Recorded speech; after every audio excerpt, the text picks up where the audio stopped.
Bienvenidos a El Debate, el espacio de discurso donde analizamos rigurosamente múltiples perspectivas sobre un mismo material. Yo soy uno de sus presentadores y hoy vamos a adentrarnos en una de las paradojas más fascinantes de la teoría musical. Y yo los acompaño también, lista para desmenuzar este tema.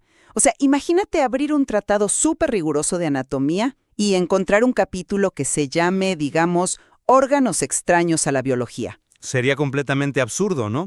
Digo, si el órgano está latiendo dentro del cuerpo, por definición, pues pertenece a la biología. Exacto, no tiene lógica. Pero curiosamente, si abrimos casi cualquier tratado clásico de teoría musical, nos topamos de frente con un concepto igual de paradójico: los famosos sonidos extraños a la armonía. Ajá, como las notas de paso, los retardos, las anticipaciones. Y nuestra pregunta central hoy es, ¿debemos abandonar de una vez por todas este concepto de sonidos extraños a la armonía y aceptar que cualquier combinación simultánea de notas es un acorde legítimo? ¿O sigue siendo fundamental distinguir entre lo que es la armonía estructural y lo que es una simple ornamentación melódica transitoria? Es una pregunta que sacude los cimientos de cómo enseñamos y entendemos la música. Totalmente. Para que quede clara mi postura desde el arranque, yo sostengo la visión radical de Arnold Schoenberg, de que no existen los sonidos extraños a la armonía.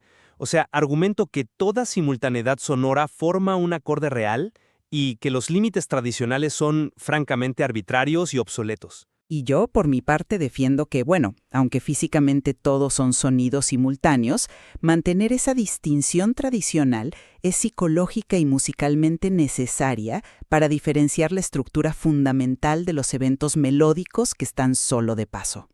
A ver, para empezar a desenredar esto hay que entender la premisa principal de Schoenberg. Él dice, de manera muy tajante, que no existen sonidos extraños a la armonía simplemente porque la armonía es, por definición, la simultaneidad sonora. Sí, él es muy enfático en eso. Lo es. Y argumenta que la teoría tradicional fue intelectualmente perezosa, la verdad.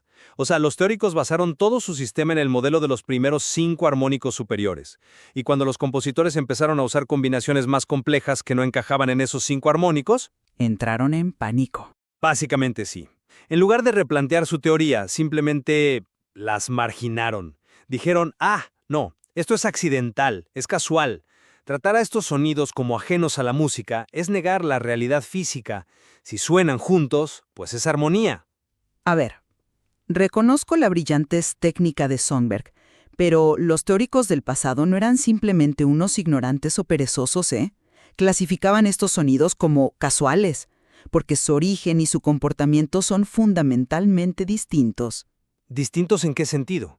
Digo, siguen siendo notas sonando al mismo tiempo. Distintos porque surgen de la conducción de las voces, o sea, del contrapunto, no de una intención armónica vertical.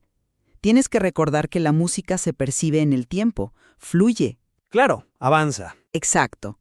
Eventos como las notas de paso ocurren demasiado rápido para que nuestra conciencia los registre como acordes independientes. Su función principal es el movimiento, empujar la melodía, no establecer una estabilidad armónica. Entiendo por qué piensas así, pero déjame darte otra perspectiva directamente desde el material de Schoenberg. Esa idea de que son meros accidentes del movimiento es lo que él llama la falacia de la casualidad. La famosa analogía que hace, ¿verdad? Esa mera. Schoenberg usa la analogía de una teja que se cae de un techo. O sea, si la teja le cae a alguien en la cabeza, los teóricos lo ven como una casualidad sin leyes. Pero científicamente no es casualidad. La teja responde a la ley de la gravedad. Ajá. El acorde casual que forman al chocar responde a esas leyes, creando una sonoridad específica que no puedes barrer bajo la alfombra. Perdón, pero es que eso no me lo compro. Déjame decirte por qué. Esa misma analogía prueba exactamente mi punto. ¿Cómo? A ver. Pues porque la teja, que sería la melodía, y el peatón, que sería el acorde base, tienen orígenes y trayectorias completamente distintas.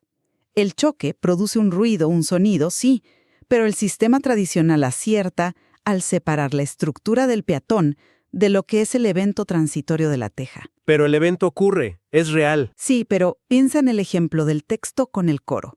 Tienes un retardo, donde un re choca contra un acorde perfecto de do mi sol.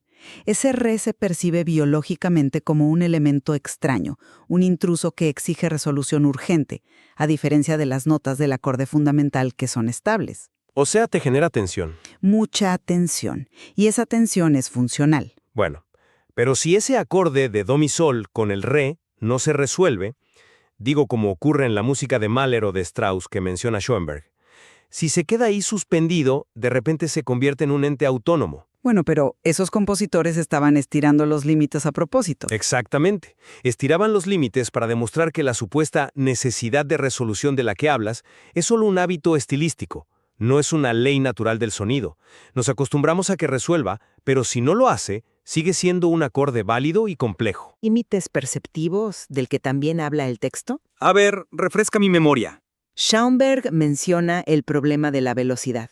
O sea, una disonancia transitoria, rápida, no le da tiempo al cerebro humano para analizarla como un acorde independiente. Es como ver una película en cámara rápida, no procesas cada cuadro. Ya veo por dónde vas. Y además argumenta que el sistema temperado en el que afinamos nuestros instrumentos es, de por sí, un sistema aproximativo. Es imperfecto comparado con la física acústica pura. Sí, lo desafinamos a propósito para que funcione. Exacto. Entonces, necesitamos fronteras perceptivas claras para no colapsar nuestra conciencia en una masa sonora incomprensible. Francamente, no todos los sonidos pueden tener el mismo peso estructural todo el tiempo. Nuestro cerebro no da para tanto. Difiere un poco ahí porque argumentar que la historia nos demuestra constantemente que el oído humano se adapta y evoluciona. Se adapta, sí, pero hasta cierto punto. No, pero mira, recuerda cómo los teóricos de hace siglos se escandalizaban con el acorde de séptima o de novena. Decían que era ruido incomprensible. ¿Y hoy? Hoy son el pan de cada día, son fundamentales. Sí, el jazz no existiría sin ellos. Totalmente. Schoenberg incluso señala algo interesantísimo sobre Bach. Dice que Bach escondía estos acordes complejos, por ejemplo en sus motetes, por puro miedo a los teóricos puristas de su época. Bueno, Bach era un maestro del contrapunto, sabía cómo justificarlo. Claro. Los justificaba como conducción de voces, como notas de paso, pero los usaba porque su oído de artista iba millas por delante de las reglas teóricas. Lo que hoy consideras un simple adorno perceptivo, mañana se toca más lento y es un acorde definitivo. Yo lo abordo desde otro lado, porque me parece que estás ignorando el propósito práctico de estas reglas. Y el propio Schoenberg cae en una contradicción tremenda aquí con la pedagogía. La parte pedagógica. Sí, es un poco polémica. Es que es reveladora. Schoenberg critica duramente cómo la teoría antigua se esconde detrás del concepto estético de belleza para rechazar combinaciones complejas.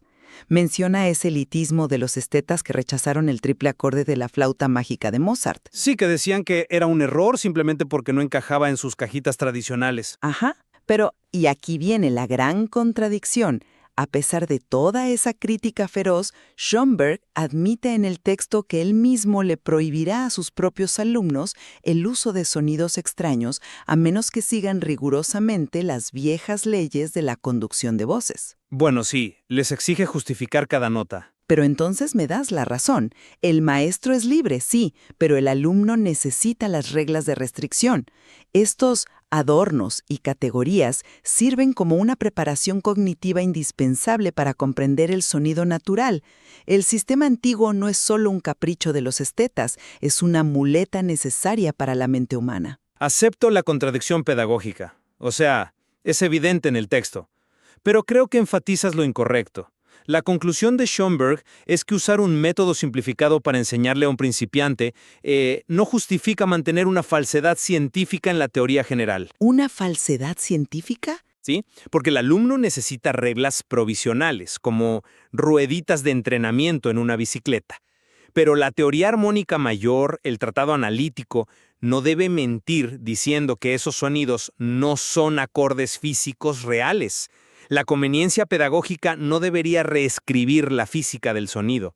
Es una distinción interesante entre ciencia y pedagogía, te lo concedo, pero sigo creyendo que para el análisis musical, incluso a nivel experto, la distinción de funciones es lo que le da sentido a la música como lenguaje, no solo como un fenómeno acústico bruto. Para ir cerrando y hacer una síntesis de nuestra discusión, Yo me quedo con que la lectura atenta de Schönbrunn nos nos exige deshacernos de la miopía histórica.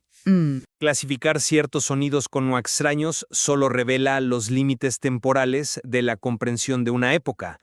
Al reconocer que cada colisión vertical es una verdadera armonía, lo que hacemos es liberar a la música para explorar la infinidad absoluta del sonido natural. Y yo, resumiendo mi postura, sostengo que, aunque las fronteras del sistema armónico son porosas y definitivamente evolucionan, la distinción entre un pilar armónico y un ornamento melódico, pues sigue siendo una realidad cognitiva y estructural innegable. Claro, por cómo lo procesamos. Exacto. La manera en que nuestro oído y nuestra conciencia procesan la tensión rápida frente a la estabilidad es lo que justifica mantener categorías funcionales distintas en el análisis musical. No podemos aplanar todo el relieve. Pues ha sido un intercambio increíble, ¿eh? Y creo que demuestra el valor enorme de desafiar nuestros propios marcos de referencia. La próxima vez que escuchen una pieza musical, presten muchísima atención a esas notas fugaces de transición. Esas notas que raspan un segundo. Y pregúntense, ¿son meros escalones melódicos o son en realidad arquitecturas armónicas fugaces que simplemente aguardan ser reconocidas?